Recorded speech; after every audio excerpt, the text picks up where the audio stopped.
Movie है जिसमें science की थ्योरीज को दिखाया गया है। पूरी मूवी का plot speed of time. Cooper NASA में एक पायलट था, पर अब वो नासा में काम नहीं करता बल्कि मक्के की खेती करता है। और इसका एक सबसे बड़ा कारण ये है कि दुनिया को अब वैज्ञानिकों की नहीं बल्कि किसानों की जरूरत है, क्योंकि पूरी दुनिया अब भूख से जूझ रही है।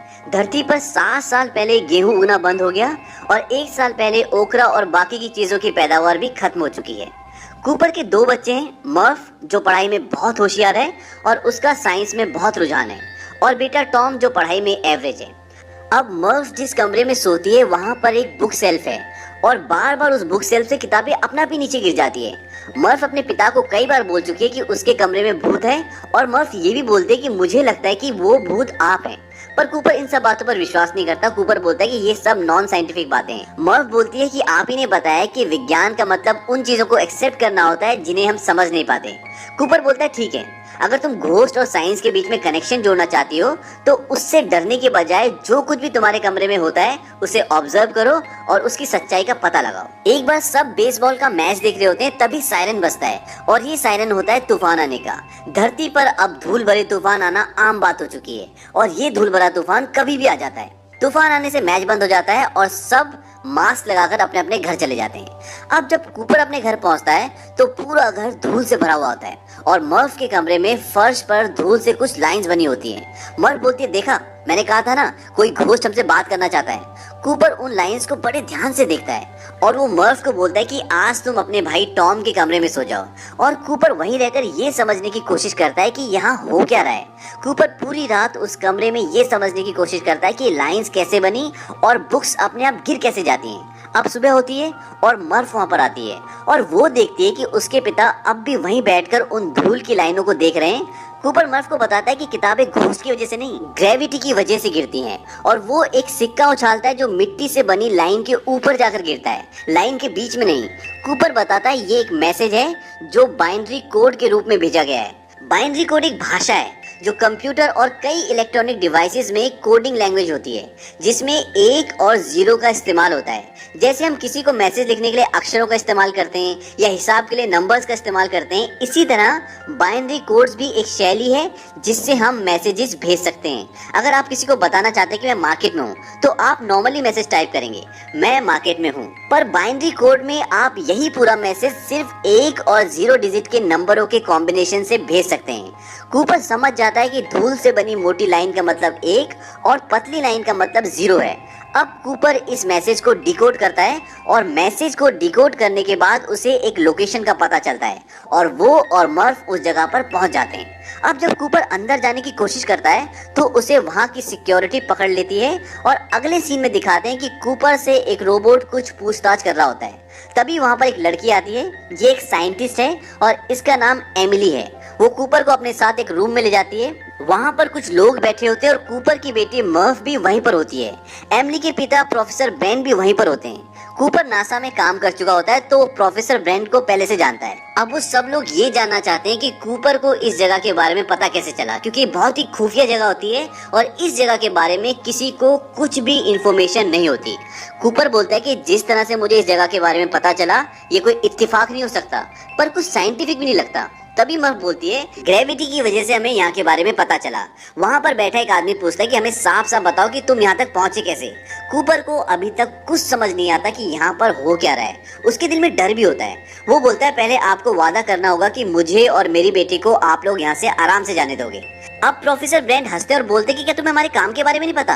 हालांकि कूपर और प्रोफेसर ब्रेंड नासा में साथ काम कर चुके हैं, पर कूपर के मुताबिक नासा ऑर्गेनाइजेशन और इस दुनिया में जितनी भी साइंस के प्रोजेक्ट थे वो सब आज से 10 साल पहले पूरी दुनिया में बंद हो चुके हैं। प्रोफेसर ब्रेंड बोलते हैं कि नासा ऑर्गेनाइजेशन आज भी चलती है, पर दुनिया के लिए ये खत्म हो चुकी है क्योंकि पूरी दुनिया भूख से परेशान है। और अगर लोगों को पता चलेगा कि नासा अब भी अपने स्पेस प्रोजेक्ट्स पे काम कर रही है तो लोग इस बात को कभी भी एक्सेप्ट नहीं करेंगे, क्योंकि ये सभी प्रोजेक्ट बहुत ज्यादा खर्चे वाले होते हैं। प्रोफेसर ब्रेंड कूपर को बताते हैं कि पृथ्वी अब धीरे धीरे खत्म हो रही है। हम बहुत सारी फसल को पहले खो चुके हैं और बची कुची जो भी फसलें हैं वो कुछ सालों में खत्म हो जाएगी और धरती के वातावरण में बदलाव आएगा और धरती से ऑक्सीजन खत्म हो जाएगा।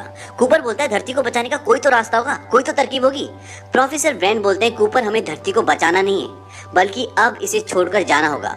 प्रोफेसर ब्रेंट कूपर को बताते कि अंतरिक्ष में एक एंड्योरेंस नाम का नासा का स्पेसशिप है और हमारे पास अभी भी कुछ फ्लाइंग ऑब्जेक्ट्स हैं जिससे हम वहां तक पहुंच सकते हैं। इसके बाद वो कूपर को ये बताते कि सैटर्न ग्रह के नजदीक आज से लगभग 48 साल पहले अपने आप एक वार्म होल खुल गया था, जिसके थ्रू हम दूसरी गैलेक्सी में कम से कम समय में जा सकते हैं। हमारी गैलेक्सी का नाम मिल्की वे है, जिसमें करोड़ों खरबों तारे और असंख्य ग्रह हैं। इसी तरह ब्रह्मांड में असंख्य गैलेक्सीज हैं, पर इंसान को वहां तक पहुंचने में लाखों वर्ष लग जाएंगे। अब ये समझ ले कि वार्म होल होता क्या है।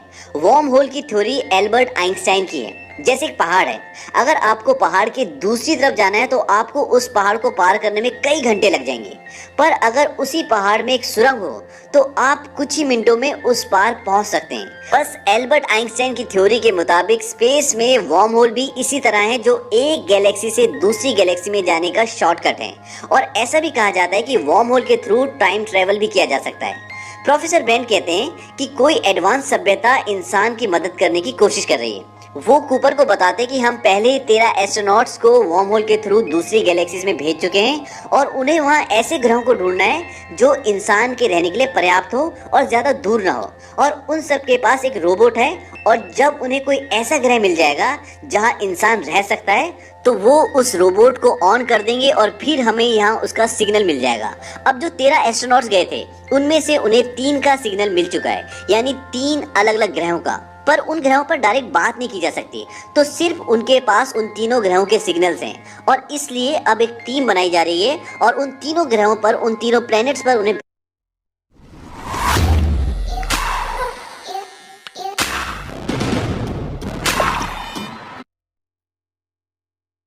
भेजा जा रहा है। और अगर तीनों में से कोई सा भी ऐसा ग्रह है जहां पर इंसान आराम से रह सकता है, तो उसके बाद प्रोफेसर ब्रेंट के पास 2 प्लान है। Plan number 1, professor Brent gravity को समझने और उसे कंट्रोल करने की कोशिश कर रहे हैं, और अगर उन्हें कामयाबी मिल जाती है तो एक स्पेस स्टेशन के जरिए संपूर्ण मानव जाति को उस ग्रह पर भेज देंगे जो रहने लायक है। और इसके लिए उन्होंने एक स्पेस स्टेशन बनाया भी हुआ है, और वो स्पेस स्टेशन वही है जहाँ पर कूपर और प्रोफेसर ब्रेंट खड़े हैं। दरअसल ये कोई बिल्डिंग नहीं है, बल्कि आप इसे एक अंतरिक्ष यान कह सकते हैं। पर सबसे बड़ा सवाल ये है कि इतना बड़ा अंतरिक्ष यान अंतरिक्ष में जाएगा कैसे। इसके लिए वो ग्रेविटी को कंट्रोल करने के फॉर्मूले पर काम कर रहे हैं। अगर पृथ्वी पर कुछ देर के लिए ग्रेविटी को ऑफ कर दिया जाए तो इस विशाल यान को अंतरिक्ष तक आराम से भेजा जा सकता है, क्योंकि ग्रेविटी के बिना ये स्पेस स्टेशन अपने आप ही हवा में तैरने लगेगा और उसके बाद इसे बस दिशा दिखाने की जरूरत होगी, और इस तरह से पृथ्वी के लोगों को बचाया जा सकता है। तो ये है प्लान नंबर 1। प्लान नंबर 2, अगर प्लान 1 पूरा नहीं हो पाता और ऐसा प्लेनेट ढूंढने में काफी वक्त लग जाता है जहां पर इंसान रह सकते हैं, तो इंसान अपने साथ 5000 मानव भ्रूण ले जाएगा। भ्रूण मतलब इंसान के डीएनए, और इन भ्रूण के जरिए नए लोगों को पैदा किया जा सकता है और इंसान की प्रजाति को बचाया जा सकता है। पर यह तय है कि धरती की लाइफ अब ज्यादा नहीं है और आने वाले समय में यहाँ पर सारे लोग मर जाएंगे। अब प्रोफेसर ब्रेंट कूपर को बोलते कि तुम भी इस मिशन में शामिल हो जाओ, क्योंकि हमें एक पायलट की जरूरत है और तुम एक पायलट हो। कूपर इस चीज के लिए मान जाता है क्योंकि ये दुनिया को बचाने की बात है, लेकिन इस बात से उसकी बेटी मर्व बहुत नाराज है। वो नहीं चाहती कि उसके पिता किसी ऐसे मिशन पर जाए जहाँ पर जान का खतरा हो और जहाँ से आने का कुछ पता ही ना हो। मिशन पर जाने से पहले कूपर मर्फ के रूम में आता है और उसे बोलता है कि मैं जा रहा हूँ। मर्फ उससे बहुत नाराज होती है और वो बोलती है कि मेरे रूम में जो कुछ भी हो रहा था उसका मैसेज मैंने डिकोड कर लिया है और उसका मतलब है स्टे, यानी कि मत जाओ। लेकिन कूपर उसकी बात पर ध्यान नहीं देता और जाने से पहले उसे घड़ी देके जाता है और बोलता है कि इसकी दूसरी जोड़ी मेरे पास रहेगी, लेकिन ये दोनों घड़ियां हम दोनों के लिए अलग अलग तरह से काम करेगी। और कूपर ये बात इसलिए बोलता है क्योंकि अंतरिक्ष में जहाँ वो जा रहे हैं वहाँ पे वक्त की रफ्तार उन्हें पता है कि कम होगी और पृथ्वी पर वक्त की रफ्तार ज्यादा है। कूपर बोलता है कि शायद जब मैं वापस लौटूं तो तुम मेरी उम्र की हो जाओ और मेरी उम्र लगभग इतनी रहे जितनी की अभी है। अब कूपर और उसकी पूरी टीम वार्म होल से होते हुए दूसरी गैलेक्सी में पहुंच जाती है और वो उस ब्लैक होल के पास पहुंच जाते हैं जहाँ पर वो तीनों ग्रह हैं। और इस ब्लैक होल का नाम होता है गारगेंडुआ। और जो 3 ग्रह हैं जहाँ से उन्हें सिग्नल मिल रहे हैं वो इस ब्लैक होल का चक्कर उसी तरह लगाते हैं जिस तरह से पृथ्वी सूरज का चक्कर लगाती है। अब उनके स्पेसशिप के सबसे नजदीक जो प्लेनेट है उसका नाम है मिलर्स प्लेनेट। तो उनकी टीम डिसाइड करती है कि सबसे पहले हम इसी प्लेनेट पे जाएंगे, लेकिन ये वाला प्लेनेट ब्लैक होल से भी सबसे नजदीक होता है, तो यहाँ पर बिताया हुआ 1 घंटा पृथ्वी के 7 साल के बराबर होगा। अब मैं आपको ब्लैक होल के बारे में बता दूं। ब्लैक होल ब्रह्मांड में होते हैं और इनकी ग्रेविटी इतनी ज्यादा होती है कि अगर इनकी रेंज में कुछ भी आ जाए तो ये उसको अपने अंदर समा लेते हैं। सपोज सूरज भी अगर इनकी रेंज में आ गया तो ये उसको भी निगल जाएंगे। और यहाँ पे ग्रेविटी बहुत ज्यादा होती है, इसलिए इनके जितनी नजदीक आप जाओगे वहां पर समय की रफ्तार बहुत कम हो जाएगी। और एक यही कारण होता है कि उस प्लेनेट पे बिताया हुआ 1 घंटा पृथ्वी के 7 साल के बराबर होगा। अब ये मिलर के प्लेनेट पे जाने की तैयारी करते हैं, लेकिन उनका एक साथी रोमली बोलता है कि मैं यहीं पे रुकूंगा और ब्लैक होल को ऑब्जर्व करूंगा और उसकी इक्वेशन को समझने की कोशिश करूंगा। बाकी के 3 लोग मिलर के प्लेनेट पे पहुंच जाते हैं और वहां पहुंचने के बाद वो देखते हैं कि उस पूरे प्लेनेट में 5 से 6 फुट का पानी होता है और कुछ भी नहीं होता। यहाँ पे जिंदगी संभव है ही नहीं। और मिलर जिसने उस प्लेनेट पे लैंड किया था वहां पर उसके फ्लाइंग ऑब्जेक्ट का सिर्फ मलबा होता है। अब एमिलिया उस तरफ जाने लगती है जहां से उसको सिग्नल मिल रहे थे। तभी कूपर पूछता है कि तुम कहाँ जा रही हो? वो बोलती कि पहाड़ों की तरफ, और वो उस तरफ जाने लगती है। लेकिन कूपर जब ध्यान से देखता है तो वो पहाड़ नहीं बल्कि वो लहरें होती हैं जो बादल को छू रही होती है। और इस प्लेनेट पे इतनी ऊंची लहरें इसलिए आती है क्योंकि यहाँ पर ग्रेविटेशनल पुल बहुत ज्यादा है और इसीलिए पानी को इतना ऊपर उठा देती है। अब वो एमिलिया को बताता है कि वो पानी की लहरें जल्दी वापस आओ, लेकिन तब तक एमिलिया वहां पे फंस जाती है। लेकिन रोबोट जो होता है वो उसे बचा लेता है और वो उसे अंदर ले आता है। लेकिन इस पूरे इंसिडेंट में उनके एक साथी की मौत हो जाती है क्योंकि वो भारी छूट जाता है और उनके फ्लाइंग ऑब्जेक्ट के इंजन में पानी भर जाता है और वो स्टार्ट नहीं होता। और वो तभी स्टार्ट होगा जब इंजन से पानी निकलेगा और उन्हें उस प्लेनेट से निकलने में 3 घंटे से ज्यादा हो जाते हैं। और जब वो अपने मेन स्पेसशिप में आते हैं जो अंतरिक्ष में होता है जिसका नाम है एंड्योरेंस, तो वहां पर आने के बाद वो देखते हैं कि जो उनके एक साथी वहां पे रह गया था वो लगभग बूढ़ा हो चुका है। वो बोलता है कि मुझे नहीं लगा था कि अब तुम वापस आओगे। कूपर बोलता है कि हमें कितने साल हो गए? वो बोलता है कि 23 साल 4 महीने और 8 दिन। इसके बाद वो बताता है कि आप लोगों के घर से मैसेज आए, उन्हें देख लो। और जब कूपर जाता है तो वहां पर उसके लिए कई सारे वीडियो मैसेजेस होते हैं। एक मैसेज में उसका बेटा बताता है कि अब दादाजी यानी कि कूपर के पिताजी इस दुनिया में नहीं रहे। वो उसे ये भी बताता है कि मेरी शादी हो गई और अब मेरे बच्चे भी हैं। कूपर हालांकि उसी उम्र का है लेकिन अब वो दादा बन चुका है। पर इतने साल बीत जाने के बाद मर्फ ने अपने पिता के लिए सिर्फ एक ही मैसेज रिकॉर्ड किया है क्योंकि उनसे नाराज थी। और वो उस मैसेज को उस दिन रिकॉर्ड करती है जिस दिन उसका जन्मदिन होता है, क्योंकि कूपर ने उसे कहा था कि शायद मैं तब वापस लौटूं जब तुम मेरी उम्र की हो जाओ। और आज मर्फ उस उम्र की हो चुकी है जिस उम्र में कूपर पृथ्वी से निकला था और इसीलिए मर्फ इस मैसेज को अपने पिता के लिए रिकॉर्ड करती है। यहाँ पर यह भी पता चलता है कि मर्फ अब साइंटिस्ट बन चुकी है और वो प्रोफेसर ब्रैंड के साथ नासा में काम करती है। इसके बाद ऊपर ये दिखाते कि अब ये तीनों जो बचे हुए हैं ये डिसाइड कर रहे हैं कि अब बचे हुए 2 प्लैनेट्स में से किस प्लैनेट पे जाना चाहिए। कूपर और रोमोली बोलते हैं कि हमें मैन के प्लैनेट पे जाना चाहिए क्योंकि वो प्लैनेट उनके स्पेसशिप से पास में है। लेकिन एमिलिया बोलती है कि हमें एडमंड के प्लैनेट पे जाना चाहिए क्योंकि उस प्लेनेट से जो डेटा है वो ज्यादा प्रॉमिसिंग है, ज्यादा स्ट्रांग है, इसीलिए वो चाहते हैं कि उस प्लेनेट पे जाए। और इसकी एक वजह ये भी होती है कि वो एडमंड से प्यार करती है। यहाँ पर अब एक प्रॉब्लम ये भी होती है कि इनके पास अब इतना फ्यूल नहीं बचा कि ये दोनों प्लेनेट्स पर विजिट कर सके। इसीलिए अब ये डिसाइड होता है कि ये लोग मैन के प्लेनेट पे जाएंगे। ये लोग मैन के प्लेनेट पे पहुंच जाते हैं और वहाँ जाकर देखते हैं कि मैन से उठाते हैं, उसका नाम मैन होता है। और वो बोलता है कि यहाँ पर इंसान रह सकते हैं। वो बताता है कि जिस जगह पर अभी है यहाँ पर एमोनिया की मात्रा बहुत ज्यादा है, पर ऊंचाई पर वातावरण बिल्कुल नॉर्मल है और वहाँ पर इंसान की बस्ती बसाई जा सकती है। मैन ने इस प्लेनेट पर पहुंचने के बाद अपने रोबोट को बंद कर दिया होता है जो कि ऑन होना चाहिए। मैन बोलता है कि ये गलत इन्फॉर्मेशन दे रहा था इसलिए मैंने इसे ऑफ कर दिया। और इस रोबोट का काम था कि सही इन्फॉर्मेशन धरती तक पहुंचाना। वहीं दूसरी ओर ये दिखाते हैं कि पृथ्वी पर प्रोफेसर ब्रैंड अब अपनी जिंदगी की आखिरी सांसें ले रहे हैं और वो मरने से पहले मर्फ को बताते हैं कि ग्रेविटी की इक्वेशन कभी पूरी नहीं हो सकती। उसे पूरा करने के लिए उन्हें ब्लैक होल के पूरे डेटा की जरूरत होती जो ना तो उनके पास थी और ना उन्हें कहीं से मिलने की उम्मीद थी। वो मर्फ को बोलते हैं कि प्लान नंबर 1 सिर्फ दिखावा था, असल में इस प्रोजेक्ट के जरिए सिर्फ प्लान नंबर 2 को पूरा करना था ताकि इंसान ऐसे प्लेनेट पर पहुंच सके जहां जीवन हो और वहां जाकर वो जो अपने साथ मानव के भ्रूण ले गए जिससे नए इंसानों को पैदा किया जा सकता है उससे नए इंसान पैदा करें और मानव जाति को बचा सके। मतलब आने वाले समय में पृथ्वी पर सारे लोग मर जाएंगे क्योंकि प्लान नंबर 1 तो पूरा हो ही नहीं सकता। अब मर्फ प्रोफेसर ब्रैंड की बेटी को वीडियो मैसेज रिकॉर्ड करके भेजती है और बोलती है कि प्रोफेसर ब्रैंड अब इस दुनिया में नहीं रहे और वो उन्हें वो सारी बातें बताती है जो प्रोफेसर ब्रेंड ने मरने से पहले मर्फ को बताई होती है। वो बोलते क्या इस धोखे के बारे में मेरे पिता को पता था? वो ये पूछते कि क्या आपको पता था? और इस मैसेज को कूपर भी देख लेता है, पर इस बारे में प्रोफेसर ब्रेंड की बेटी एमिली को कुछ भी पता नहीं होता। अब कूपर ये डिसाइड करता है कि वो इस ग्रह से सीधा पृथ्वी पर लौट जाएगा और अपने बच्चों से मिलेगा। तभी उनका एक साथी कूपर को बोलता है कि जब तुम पृथ्वी पर लौटोगे तो ब्लैक होल का चक्कर लगाते हुए जाना और टार्स जो कि एक रोबोट है उसे ब्लैक होल में छोड़ देना, ताकि वो सारा डेटा कलेक्ट करके पृथ्वी पर भेज दे, जिससे प्रोफेसर ब्रैंड की ग्रेविटी के अधूरे काम को पूरा किया जा सके और पृथ्वी के लोगों को बचाया जा सके। अब इस प्लेनेट पे कूपर को ये पता लगता है कि मैन जो कि इस प्लेनेट पर था उसने सबको धोखा दिया है और इस प्लेनेट के किसी भी हिस्से में इंसान नहीं रह सकता। मैन गलत डेटा भेजता है और अपने रोबोट को ऑफ कर देता है ताकि उसका रोबोट सही डेटा ना भेज दे, और अगर सही डेटा पृथ्वी पर चला गया तो यहाँ कोई नहीं आएगा और वो यहाँ से कभी नहीं निकल पाए। यही कारण होता है कि मैन गलत डेटा भेजता है। मैन कूपर को मारने की कोशिश भी करता है। दरअसल उसका प्लान होता है कि वो इन सब को मार दे और अकेला पृथ्वी पर जाए ताकि वहां जाकर वो कोई भी झूठी कहानी बना दे और उसे झूठा साबित करने के लिए वहां पर कोई ना हो। पर प्रोफेसर ब्रेंड की बेटी एमिली कूपर को बचा लेती है, लेकिन वो उनके एक साथी को मार देता है। अब मैन अपने फ्लाइंग ऑब्जेक्ट में एंड्योरेंस की ओर जाता है जो कि उनका स्पेसशिप है और वो अंतरिक्ष में है ताकि वो उससे पृथ्वी पर जा सके।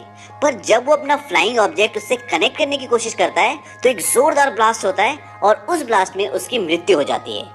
पर इस ब्लास्ट से एंड्योरेंस स्पेसशिप को काफी नुकसान पहुंचता है। वहीं कूपर भी अपने फ्लाइंग ऑब्जेक्ट में एंड्योरेंस की ओर आ रहा होता है। अब एंड्योरेंस स्पेसशिप स्टेबल नहीं होता, पर कूपर अपने फ्लाइंग ऑब्जेक्ट को एंड्योरेंस से कनेक्ट कर लेता है और वो स्टेबल हो जाता है। लेकिन इस इंसिडेंट के बाद एंड्योरेंस ब्लैक होल की तरफ खिंच रहा होता है, पर कूपर बोलता है कि मैं इस ग्रेविटेशनल पुल का इस्तेमाल एक धक्के की तरह करूंगा और एंड्योरेंस को आखिरी बचे तीसरे प्लेनेट की तरफ धकेल दूंगा। इसे साइंस की भाषा में स्लिंग शॉट कहते हैं, जिससे किसी भी यान को ग्रेविटेशनल फोर्स की मदद से स्पीड देते हैं। आपको बता दूं कि जब मानव पृथ्वी से किसी भी दूसरे प्लेनेट पर जाते हैं तो वो स्लिंग शॉट का इस्तेमाल करके ही जाते हैं। अब स्लिंग शॉट से वो अपने मेन शिप को उस तीसरे ग्रह की तरफ धकेल देते हैं और अपने रोबोट को ब्लैक होल में प्रवेश करवा देते हैं ताकि वो ब्लैक होल का पूरा डेटा भेज दे और प्लान नंबर 1 को कामयाब करके पृथ्वी के लोगों को बचा लें। पर रोबोट के ब्लैक होल के अंदर जाते ही उससे संपर्क टूट जाता है। इसके बाद कूपर अपने फ्लाइंग ऑब्जेक्ट को भी मेन शिप जिसका नाम एंड्योरेंस है उससे अलग कर देते हैं ताकि उसका भार कम हो जाए। और अब एंड्योरेंस में अकेली एमिली बची है जो बचे हुए आखिरी यानी कि तीसरे प्लेनेट की ओर जा रही है। कूपर ऐसा इसलिए करता है ताकि प्लान नंबर 2 को पूरा किया जा सके और मानव के अस्तित्व को बचाया जा सके। यहीं अब कूपर का फ्लाइंग ऑब्जेक्ट ब्लैक होल की तरफ बड़ी तेजी से बढ़ रहा होता है। उसका फ्लाइंग ऑब्जेक्ट उसे मैसेज देता है कि फ्लाइंग ऑब्जेक्ट से डिटैच हो जाएं और कूपर उससे बाहर निकल जाता है और उसके तुरंत बाद उसका फ्लाइंग ऑब्जेक्ट बहुत तेज से ब्लास्ट होता है। अब यहाँ पर आप ब्लैक होल्स को भी समझ लें। ब्लैक होल्स ब्रह्मांड में ऐसे होल्स होते हैं जिसके अंदर इतनी शक्ति होती है कि वो पूरे के पूरे प्लैनेट्स को निगल जाएं, और जैसे जैसे आप उसके अंदर जाते रहोगे वैसे वैसे उसकी चौड़ाई कम होती जाएगी और एक पॉइंट पर आकर वो खत्म हो जाएगा। पर जैसे ही कूपर बाहर निकलता है वो ब्लैक होल के अंदर ना जाकर एक टेसरेक्ट में पहुंच जाता है और अब कूपर का रोबोट भी उसके संपर्क में आ जाता है और वो भी इस जगह को देख सकता है। उसका रोबोट बताता है कि 5th डायमेंशन के लोगों ने ह्यूमैनिटी को बचाने के लिए ये टेसरेक्ट बनाया है और इस टेसरेक्ट में वो समय में आगे पीछे जाकर किसी भी पहलू को देख सकता है। वो इस टेसरेक्ट के जरिए अपने ही घर में बनी लाइब्रेरी में पहुंच जाता है जो उसकी बेटी मर्फ के कमरे में होती है, जहां उसे मर्फ दिखती है जो अभी बहुत छोटी है और कूपर किताबें गिराकर उसे अपनी मौजूदगी का एहसास करवाना चाहता है। पर मर्फ समझती है ये कोई घोस्ट है। आपको याद होगा बचपन में मर्फ कूपर को बोलती थी कि मेरे कमरे में घोस्ट है जो किताबें गिराता है, और एक बार वो अपने पिता को ये भी बोलती है कि मुझे लगता है कि वो भूत आप ही हैं, और सच में यही होता है। कूपर ही होता है जो उसके कमरे में किताबें गिराता था और वो ऐसा सिर्फ टेसरेक्ट के जरिए कर पाता है जिसकी मदद से वो पास में जा सकता है, पर वो यहाँ फंसा हुआ होता है, वो बात नहीं कर सकता। इसलिए कूपर मर्फ से कम्युनिकेट कर अगर तुम इतना ही जानते हो मैच के बारे में, टीम बना लो। करने के लिए ग्रेविटी का इस्तेमाल करता है, क्योंकि ग्रेविटी ही एक ऐसी चीज है जो हर डायमेंशन में होती है। और धूल से जो मर्फ के कमरे में बाइनरी कोड्स की लाइंस बनी होती है, वो भी ग्रेविटी की मदद से कूपर ने बनाई होती है। कूपर ही मर्फ को ग्रेविटी की मदद से अपने आप को जाने से रोकने का मैसेज देता है, जिसे वो अपनी नोटबुक में नोट कर लेती है, स्टे लिखकर। लेकिन सारी कोशिशों के बाद भी कूपर ये नहीं बता पाता कि वो किसी टेसरेक्ट में फंसा हुआ है, और वही है जिसने ग्रेविटी की मदद से मैसेजेस भेजे हैं। तभी कूपर का रोबोट उसे बताता है कि उसे ब्लैक होल का सारा डेटा मिल गया है, जिसकी मदद से वो प्रोफेसर ब्रैंड की ग्रेविटी की अधूरी इक्वेशन को पूरा कर सकते हैं और पृथ्वी के लोगों को बचा सकते हैं। यहाँ पर कूपर सारी गेम समझ जाता है। वो अपने रोबोट को बोलता है, 5th डायमेंशन के लोगों ने मुझे नहीं चुना, बल्कि मर्फ को चुना है। रोबोट बोलता है, किस लिए? कूपर बोलता है, दुनिया को बचाने के लिए, और इसीलिए मैं यहाँ पर हूँ। अब आप टेसरेक्ट को इस तरह भी समझ सकते हैं कि ये एक ऐसी जगह है जहाँ पर समय में आगे और पीछे देखा जा सकता है, और इसे 5th डायमेंशन के लोगों ने बनाया, यानी कि एडवांस लोगों ने बनाया है। और इसे क्यों बनाया है? ताकि वो इंसानों को बचा सके, क्योंकि पृथ्वी अब खत्म हो रही है और जो एडवांस लोग हैं उन्हें पता है, और वो कूपर के जरिए सारी इंफॉर्मेशन मर्फ तक पहुंचाना चाहते हैं। और इसीलिए उन लोगों ने इस टेसरेक्ट को क्रिएट किया है, ताकि यहाँ से कूपर सारी इंफॉर्मेशन मर्फ को दे दे और मर्फ पूरी दुनिया को बचा ले। इस हिस्से को आप एक बार फिर से समझ लें। 5th डायमेंशन के जो लोग होते हैं वो समय में आगे पीछे कहीं भी जा सकते हैं और कभी भी जा सकते हैं, और 5th डायमेंशन के लोगों ने एक टेसरेक्ट बनाया है जहाँ पर अभी कूपर है, इसीलिए ये समय में आगे पीछे कहीं भी जा सकता है। और इस समय में पीछे जाकर अपने ही घर की लाइब्रेरी देखता है, और जहाँ पर उसे मर्फ दिखती है। अब सवाल ये उठता है कि इस टेसरेक्ट को मर्फ के रूम के पास ही क्यों बनाया जाता है? क्योंकि 5th डायमेंशन के लोग जानते हैं कि मर्फ नासा में साइंटिस्ट है, और वो कूपर के थ्रू ब्लैक होल का सारा डेटा मर्फ को देना चाहते हैं, ताकि वो ग्रेविटी की इक्वेशन को सुलझा ले और इस पूरी दुनिया को जो खत्म होने वाली है उसे बचा ले। अब समस्या ये है कि डेटा तो है, पर कूपर उसे अपनी बेटी मर्फ तक पहुंचाए कैसे? कूपर अपने रोबोट से सारा डेटा मोर्स कोड के रूप में ले लेता है, और उसे ग्रेविटी की मदद से बुक सेल पर जो घड़ी रखी होती है, जो कूपर ने अपनी बेटी मर्फ को इस मिशन पर आने से पहले दी होती है, उस घड़ी की सुई में ट्रांसफर कर देता है। मोर्स कोड टेक्स्ट मैसेजेस भेजने का एक ऐसा तरीका है, एक ऐसी टेक्निक है जिससे आप क्लिक से, लाइट से या ऑन ऑफ टोन से अपने मैसेज को भेज सकते हैं, और जो लोग इस शैली को जानते हैं और वो उसे डिकोड करके समझ लेते हैं। अब जब मर्फ अपने पिता की घड़ी लेने आती है, जो कि अब साइंटिस्ट है, तो वो देखती है कि उसकी घड़ी की सुई अजीब तरह से रिएक्ट कर रही होती है, और क्योंकि वो साइंटिस्ट है तो उसे मोर्स कोड के बारे में पता होता है, और वो ये समझ जाती है कि उसके पिता ही उसे मोर्स कोड के जरिए डेटा भेज रहे हैं, और वो इस डेटा को समझकर ग्रेविटी की इक्वेशन को सॉल्व कर लेती है। तभी जिस टेसरेक्ट में कूपर और उसका रोबोट होते हैं वो गायब होना शुरू हो जाता है, और उन दोनों को इससे बाहर फेंक दिया जाता है। दरअसल 5th डायमेंशन के लोग कूपर के जरिए ब्लैक होल की सारी इंफॉर्मेशन पृथ्वी पर पहुंचाना चाहते थे, इसीलिए उन्होंने इस टेसरेक्ट को बनाया होता है।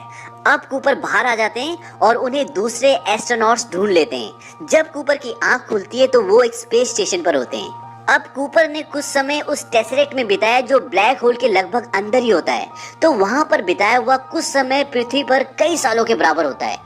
कूपर की आंख खुलने के बाद जब वो स्पेस स्टेशन को देखते हैं तो वो देखते हैं उसका नाम कूपर स्टेशन होता है, पर ये उनके नाम पर नहीं बल्कि उनकी बेटी मर्फ कूपर के नाम पर होता है। जब कूपर अपनी बेटी से मिलते हैं तो वो देखते हैं कि बहुत बूढ़ी हो चुकी है, और कूपर की उम्र लगभग 3 साल ही बड़ी होती है, पर अगर वो पृथ्वी पर होते तो आज उनकी उम्र 125 साल की होती। कूपर बोलता है कि मैं ही तुम्हारा भूत था। उसकी बेटी बोलती है कि मैं जानती हूँ। मर्फ बोलती है कि किसी भी माँ बाप को अपने बच्चों को मरते हुए नहीं देखना चाहिए, क्योंकि अब मर्फ बहुत बूढ़ी हो चुकी है और वो अपनी जिंदगी की आखिरी सांसें ले रही है। वो बोलती है कि तुम जाओ, यहाँ पर मेरे लिए मेरा परिवार है, मेरे बच्चे हैं। कूपर बोलता है कि कहाँ? वो बोलते है कि एमिली ब्रैंड के पास, जो आखिरी प्लेनेट। और अंत में ये दिखाते